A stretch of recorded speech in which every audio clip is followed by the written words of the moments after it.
Hi നമസ്കാരം. ഞാൻ Abhishek Jayadeep, Bigg Boss Malayalam season 6 contestant ആണ്.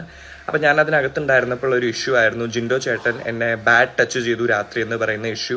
അത് ശരിക്കും നടന്നിട്ടുള്ളത് തന്നെയാണ്. അതും നിങ്ങൾ അതിലേക്ക് വീഡിയോയിൽ നമുക്ക് കാണാൻ പറ്റില്ല, കാരണം ആ ബെഡ്ഷീറ്റിൻ്റെ ഇടയിൽ കൂടെ കൈകൊണ്ട് ഇങ്ങനെ തുടയുടെ അവിടെ പ്രസ് ചെയ്യാണ് ചെയ്തിട്ടുള്ളത്. അപ്പം ഈ ഒരു കൺസേൺ ഞാൻ എൻ്റെ ഒരു ബ്രദർ ഫീൽ പോലെ സായിനോട് പറയുകയും സായി അത് വന്ന് ചോദിക്കുമ്പോൾ നമ്മൾ പറയുന്നതിന് മുന്നേ തന്നെ ജിൻഡോ ചേട്ടൻ ഇത് പറയുകയാണ്, ഞാൻ തുടയുടെ അവിടെ ഇങ്ങനെ പിടിച്ചതല്ലേ ഇഷ്യൂ എന്ന് നമ്മളോട് ഇങ്ങോട്ടാണ് ജിൻഡോ ചേട്ടൻ ചോദിക്കുന്നത്. അതിനർത്ഥം ജിൻഡോ ചേട്ടൻ അത് അറിയാം. എന്നിട്ട് ജിൻഡോ ചേട്ടൻ പറഞ്ഞ ക്ലാരിഫിക്കേഷൻ ആണ്, എനിക്കിതൊരു രോഗമാണ്, ഇതെൻ്റെ വീട്ടിലും ഞാൻ പലപ്പോഴും അടുത്ത് കിടക്കുന്ന ആൾക്കാരെ അങ്ങനെ പോയിട്ട് വീട്ടുകാർ പറഞ്ഞു തന്നിട്ടുണ്ട്, അതുകൊണ്ട് എനിക്കിത് ക്യൂർ ചെയ്യാൻ പറ്റാത്തതിൻ്റെ ഒരു ഉറക്കത്തിൽ പറ്റുന്ന ഒരു ഡിസീസ് ആണ് എന്ന് പറഞ്ഞപ്പോൾ അത് വളരെ നന്നായി ആക്സെപ്റ്റ് ചെയ്ത് ഏറ്റവും നന്നായി ഹാൻഡിൽ ചെയ്ത് ഇത് പുറത്തിനി ആരോടും പറയണ്ട, ഈ വിഷയം ഇവിടെ നിർത്താമെന്ന് പറഞ്ഞ് ജിൻഡോ ചേട്ടനെ കെട്ടിപ്പിടിച്ച് അത് സോൾവ് ചെയ്ത് പിന്നെ ഒരു വട്ടം പോലും അത് പറയാത്ത ഒരു വ്യക്തിയാണ് ഞാൻ.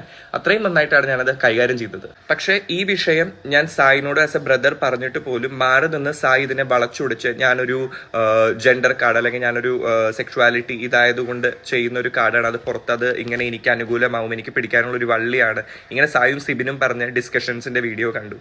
എന്നിട്ട് പോലും പല യൂട്യൂബേഴ്സും എന്നെ കുറ്റക്കാരനാക്കി, അത് ഏറ്റവും നന്നായി ഹാൻഡിൽ ചെയ്ത് അതിനുശേഷം ഒരു വട്ടം പോലും അത് പരാമർശിക്കുക പോലും ചെയ്യാതിരുന്ന എന്നെ കുറ്റക്കാരനാക്കുകയും ഇത് മാറി നിന്ന് എല്ലാം വളച്ചൊടിച്ച സായിനെതിരെ ഒരു യൂട്യൂബേഴ്സും ഒന്നും പറഞ്ഞിട്ടുമില്ല. ഇത് കാണുമ്പോൾ വളരെയധികം വിഷമം എനിക്ക് തോന്നുന്നുണ്ട്. ജിൻഡോ ചേട്ടൻ അത് കഴിഞ്ഞിട്ടുള്ള സമയങ്ങളിലൊക്കെ എന്നെ വളരെയധികം സപ്പോർട്ട് ചെയ്തിട്ടുണ്ട്. ജിൻഡോ ഏതൊരു ഗെയിം വരുമ്പോൾ എനിക്ക് അത് എങ്ങനെ ചെയ്യണം എന്ന് പറഞ്ഞു തന്നിട്ടുണ്ട്. നീ എൻ്റെ ഒരു ബ്രദറാണ്, നിന്നെ പുറത്തു പോയാലും നമ്മൾ ഫ്രണ്ട്സ് ആയിരിക്കണം എന്ന് പറഞ്ഞാൽ അത്രയും നല്ല ഒരു ഫ്രണ്ട്ഷിപ്പിലായിരുന്നു അത് കഴിഞ്ഞിട്ട് ഞാനും ജിൻഡോ ചേട്ടനും. ഇപ്പോഴും എനിക്ക് ജിൻഡോ ചേട്ടൻ ഒരു ബ്രദർ അല്ലെങ്കിൽ ഒരു അച്ഛൻ്റെ സ്ഥാനത്ത് തന്നെയാണ്.